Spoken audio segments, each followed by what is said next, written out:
প্রতিটি মেয়েরই ইচ্ছে হয় ঈদে মায়ের জন্য শাড়ি, বাবার জন্য একটা পাঞ্জাবি, ভাই বোনদের জন্য ছোট ছোট উপহার দিব।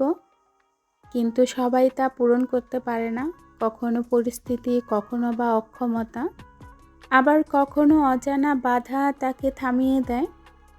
কতটা সৌভাগ্য তারা যে বিয়ের পরেও নিজের মানুষগুলোর জন্য কিছু করতে পারে, হোক সেটা নিজের উপার্জনের টাকায় বা ভালোবাসার মানুষের উপার্জনের টাকায়।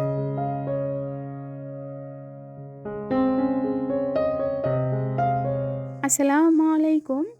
ঈদ মোবারক, ঈদ মোবারক, ঈদ মোবারক। সবাইকে ঈদের শুভেচ্ছা জানিয়ে আমি আমার আজকের নতুন ভিডিওটা শুরু করছি। কেমন আছেন সবাই? কেমন কেটেছে সবার ঈদ? পরিবার, পরিজন এবং প্রিয় মানুষদের সাথে? আলহামদুলিল্লাহ, আমাদের ঈদ ভালো কেটেছে। আজ বাবা মা, প্রিয় মানুষগুলো সবাই পাশে আছে বলেই ঈদটা এত সুন্দর। হাসির শব্দে ভরে আছে ঘর, ভালোবাসায় ভরে আছে মন, সবকিছুই যেন পরিপূর্ণ। আলহামদুলিল্লাহ, আজ আমি অনেক খুশি। কিন্তু এই খুশিটাই কখনো কখনো ভয় ধরিয়ে দেয়, কারণ আমি জানি জীবনের নিয়মেই একদিন সবকিছু বদলে যাবে। ঈদের দিন সকাল সকাল ভিডিওটা শুরু করেছি। তো ঘুম থেকে ওঠার পরেই দেখি বড় ভাবি ঘরে গ্যাসের চুলায় সেমাই রান্না করছে, আর বাইরে মাটির চুলায় মা খিচুড়িটা বসিয়ে দিয়েছে। তো সবাই যেহেতু নামাজে চলে যাবে, আমি সবাইকে সেমাই দিলাম। এখনও সব ধরনের সেমাই রান্না হয় না, আগে দুধ সেমাইটা রান্না করেছে। তো বাচ্চাদেরকে সেমাই দিলাম, সবাই সেমাই খেয়ে নামাজে চলে গিয়েছে। এইদিকে কিন্তু খিচুড়ি দমে বসানো হয়েছে, তারপরে গরু গোশতটা বসিয়ে দেওয়া হবে। 2 দিনের ভিডিওটা একসাথে করে আজকে আপনাদের সাথে শেয়ার করছি। গতকাল ভিডিও ছাড়ার কথা ছিল। দেশে আসলে আসলে একটু ঝামেলায় থাকতে হয়, অনেক লোকজন হইচই, সেভাবে ভিডিও করা হয় না, ভিডিওতে ভয়েস দেওয়া হয় না, অনেক হইচই থাকে, যে জন্য মন চায়ও না ভিডিওতে ভয়েস দিতে। তো আজকে 2 দিনের ভিডিও আপনাদের সাথে শেয়ার করছি, ঈদের দিন আর হচ্ছে ঈদের পরের দিন। এরই মধ্যে সবাই নামাজ পড়ে বাসায় চলে এসেছে। তো গরু গোশতটা তাড়াতাড়ি রান্না হওয়ার জন্য প্রেসার কুকারে দিয়ে দিলাম, যাতে খুব তাড়াতাড়ি হয়ে যায়। মাটির চুলায় কিন্তু গরু গোশত আস্তে আস্তে কষিয়ে রান্না করাটা বেশ মজার, কিন্তু তাড়াতাড়ি হওয়ার কারণে প্রেসার কুকারে দেওয়া হলো। রান্না শেষ করে টেবিলে খাবার দিয়ে দিলাম, যার যার মতো খেয়ে নেবে, শুধু আমি বাটিতে বেড়ে এনে দিয়েছি। তো বাচ্চারা এদিকে রেডি হয়ে গিয়েছে, ওরা এখন একটু ছবি তুলবে। ঈদের দিন সকাল থেকেই কিন্তু গুঁড়ি গুঁড়ি বৃষ্টি ছিল, যার কারণে বাচ্চারা তেমনভাবে বের হতে পারে নাই। দুপুরের পর থেকেই বৃষ্টিটা কমেছে, তারপরে ভাবলাম বাচ্চারা এখন রেডি হোক, একটু ঘোরাঘুরি করুক।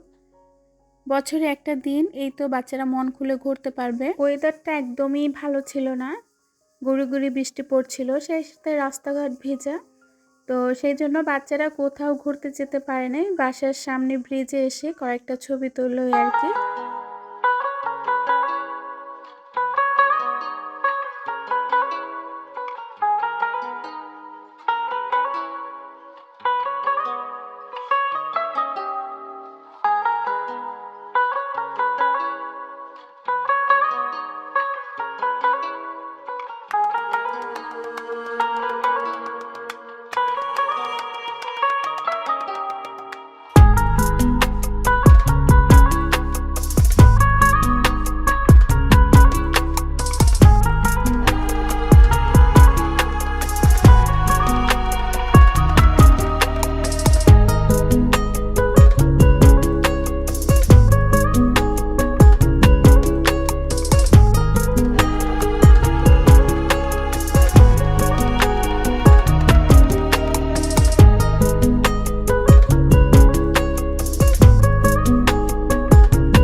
ছবি তুলতে তুলতে ভাইয়ের মেয়ে একদম হাঁপিয়ে গিয়েছে, দেখেন রাস্তায় বসে পড়েছে। আমাদের রাস্তা দিয়ে কিন্তু বড় বড় গাড়ি ঘোড়া চলাচল করে, রাস্তাটার কারণে কিন্তু আমাদের বাড়িটা দেখতে অনেক বেশি সুন্দর লাগে।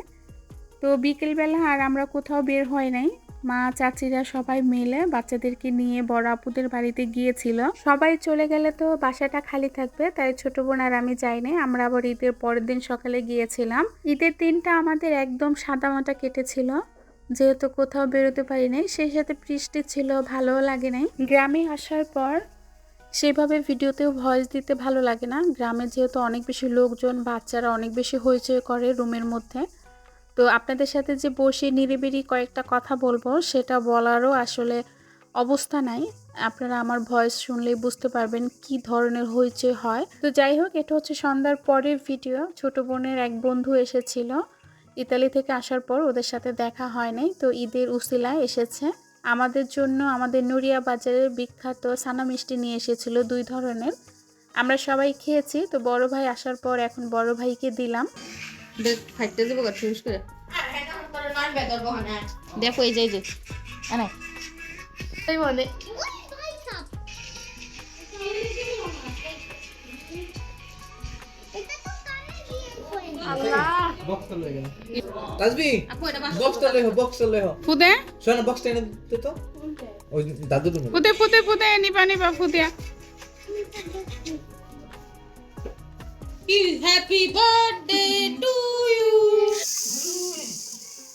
একটাই খাইবো, ওটাই খাইবো না?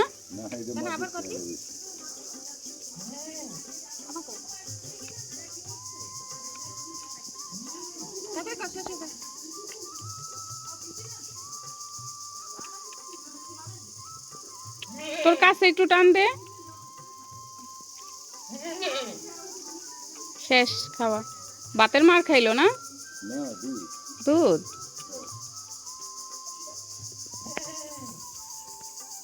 আরেকটা এসে হারে, ওটা একটু দে। নাই, শেষ।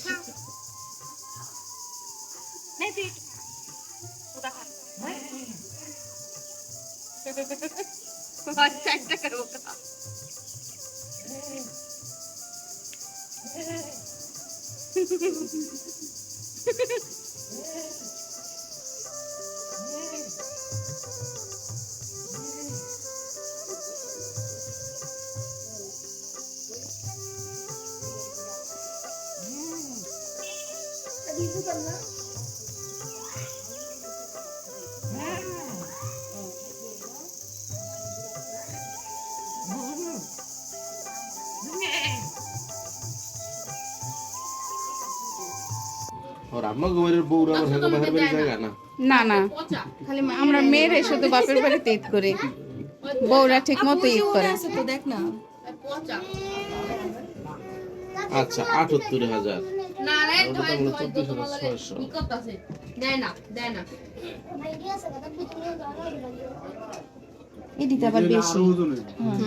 ওই যে ভাইয়ের যেটা দিল না পরে, ওটা কিন্তু সুন্দর। এটা আরো বেশি মনে। ৫৩,৪০০ লাগবে এই আন্টি দেওয়ার পরে। এই যে ভাইয়ের শেষে দিল না, এটা শেষে এটা দিলেন না? এটাই সুন্দর মনে।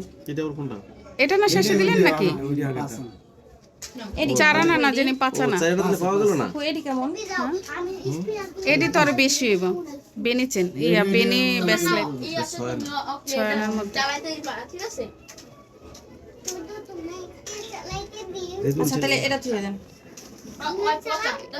এটাই সুন্দর হইব। এগুলো একটু কম, ওইটা একটু বেশি, কিন্তু ওইটাই সুন্দর। কত পড়বো? এই জায়গায় একটু কম হইব।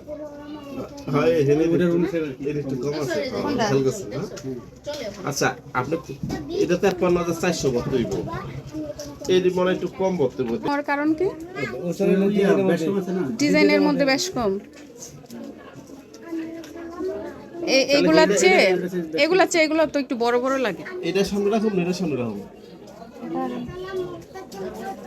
না মনে ওইগুলার চেয়ে এটাই ভালো লাগতেছে। এটা নিতে কত টাকা বড় লাগবে জানেন? ধরেন ৪৫,০০০। একটা ৫৩,০০০ আর পরটা দিতে পড়ে ৪৫,০০০। ঈদের পরের দিন সকালে আমরা কিন্তু একটু স্বর্ণকার দোকানে চলে এসেছিলাম। সেখান থেকে কেনাকাটা করে চলে এসেছি বড় আপুর বাড়িতে। এখানে আমরা খাওয়া দাওয়া করব সকালের খাবার, তারপরে আবার বাড়িতে চলে যাব। স্বর্ণকার দোকান থেকে একটা ব্রেসলেট আনলাম, সেটা হচ্ছে ছোট বোনের জন্য। ও ঈদের আগে পুরো রোজার 1 মাস সেলাই কাজ করেছিল, সেখানে খুব ভালো একটা অ্যামাউন্ট পেয়েছে, সেইটা দিয়েই কিন্তু একটা ব্রেসলেট কিনে নিল। আমরা আসার পরই ওভেনে পোলাও, তারপর হচ্ছে খিচুড়ি গরম করে দিয়েছে বড় আপু। আমরা খেয়ে কিন্তু সেই পায়ে চলে এসেছিলাম, আমরা বোরখাও খুলি নাই। তো যাই হোক, আমার আজকের ভিডিওটা আপনাদের কাছে কেমন লেগেছে অবশ্যই কমেন্টসে জানাবেন। যদিও অনেক হইচই নিয়ে আপনাদের সাথে আজ ভিডিওটা শেয়ার করেছি। তো বাসায় আসার পর বোনকে ব্রেসলেটটা পরিয়ে দিলাম, খুব সুন্দর হাতে মানিয়েছে। তো আজ এখানেই বিদায় নিব। সবাই ভালো থাকবেন, সুস্থ থাকবেন, নিরাপদে থাকবেন। সবাই সবার পরিজন নিয়ে সময় ভালো কাটুক। আল্লাহ হাফেজ।